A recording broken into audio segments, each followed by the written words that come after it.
একটি তুচ্ছ ঘটনা যেটা ক্ষমতাসীন দলের ছাত্র যুবদল ঘটিয়েছে। এই ঘটনায় দুইজন লোকের প্রাণ যাবে, এটা জাতি তারেক রহমানের কাছে, প্রধানমন্ত্রীর কাছে আশা করে না। আপনারা জানেন হবিগঞ্জে একজন ছাত্রের চোখ চলে গিয়েছে। এই চোখের জ্যোতি কি বর্তমান প্রধানমন্ত্রী ফিরিয়ে দিতে পারবেন? আমরা জিজ্ঞেস করতে চাই প্রধানমন্ত্রী, শহীদ শাহাবুদ্দিন, শহীদ সাইফুল্লাহ বাড়ি, শহীদ সালাউদ্দিনের মা এবং বাবাকে কি সান্ত্বনা দেবেন আপনি? আমিরে জামাত দেখা করে এসেছেন, তার মায়ের কান্না, তাদের দুইজনের মায়ের কান্না থামানো যাচ্ছে না। এজন্য আমরা আজকে দাবি জানাতে চাই, 6 জনকে অভিযুক্ত করে মামলা দেওয়া হয়েছে, এখনো 2 জনকে গ্রেফতার করা হয়নি। আমিরে জামাত এসে জিজ্ঞেস করেছিলেন একজন পুলিশ অফিসারকে, বলেছে আমাদের নজরে আছে একজন। আমি তো আমাদের মাননীয় সংসদ সদস্য বললেন 6 জনের মধ্যে 2 জন গ্রেফতার হয়নি। সবচেয়ে চিহ্নিত সন্ত্রাসী পলাশকে আগামী 24 ঘন্টার মধ্যে গ্রেফতার না করলে সকল দায়িত্ব প্রশাসনকে নিতে হবে। আমি ডিসি এবং এসপির দৃষ্টি আকর্ষণ করে বলতে চাই, আপনারা জনসমাবেশ দেখছেন, আমরা আইনের শাসনে বিশ্বাস করি। আইন জনগণের হাতে তুলে নেওয়ার জন্য আপনারা দেবেন না। আমরা আইনের শাসনে বিশ্বাস করি। 2 জনকে হত্যা করার পরে একজনের জানাজা আমরা 1 মাস আগে পড়িয়েছি, আরেকজনের জানাজা গতকাল হলো, অথচ সন্ত্রাসী পলাশ এখানে ঘুরে বেড়ায়। এই তামাশা আমরা দেখতে চাই না। অবিলম্বে 24 ঘন্টার মধ্যে গ্রেফতার করে দেখান যে আপনারা সন্ত্রাসীদের গ্রেফতার করতে পারেন। নচেত বলবো প্রশাসন সরকারি দল হওয়ার কারণে আপনারা আইনের নীতিতে আপনারা চলছেন না, আপনারা সরকারি দলকে প্রশ্রয় দিয়ে যাচ্ছেন, সন্ত্রাসীদের উস্কানি দিয়ে যাচ্ছেন। প্রিয় ভাই এবং বন্ধুগণ, আমাদের মনে পড়েছে শহীদ রেজবুল হক সরকার প্লাবন পলাশবাড়ির এসএসসি পরীক্ষার্থী ছিল, তাকে হত্যা করেছে এই বিএনপির সন্ত্রাসী যুবদল ছাত্র দলের লোকেরা পলাশবাড়িতে। জানেন আপনারা?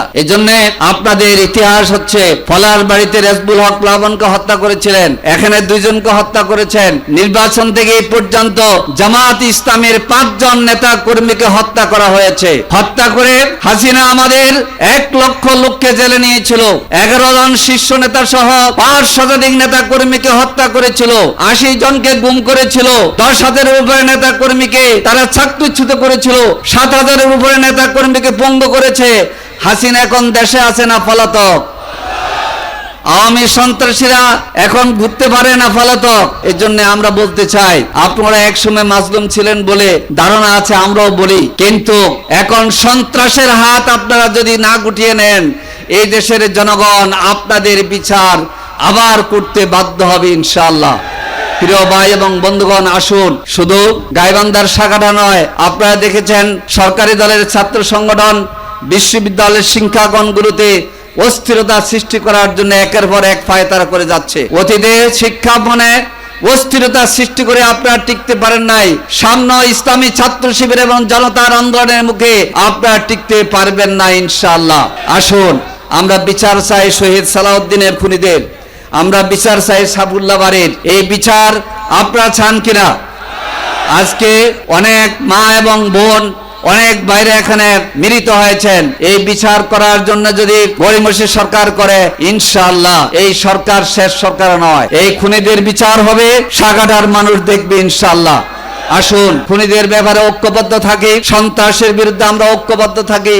আর ইনসাফের বাংলাদেশ, 5ই আগস্টের বিপ্লবের মাধ্যমে যে জুলাই বিপ্লবের স্লোগান ছিল, বুকের মধ্যে অনেক জ্বর, বুক ফেরেছে গুলুগর, সে আবু সাইদ মুগ্ধর বাংলাদেশ, বৈষম্য মুক্ত বাংলাদেশ গড়ার জন্য যে ভোটে ভোট দেওয়ার মধ্য দিয়ে জুলাই সনদের পক্ষে জনগণ রায় দিয়েছে, সে গণভোটে রায় বাস্তবায়ন করার জন্য ঐক্যবদ্ধভাবে সংগ্রাম আমরা অব্যাহত রাখবো। আল্লাহ হাফেজ। বাংলাদেশ জিন্দাবাদ। বাংলাদেশ জামাত ইসলামী জিন্দাবাদ।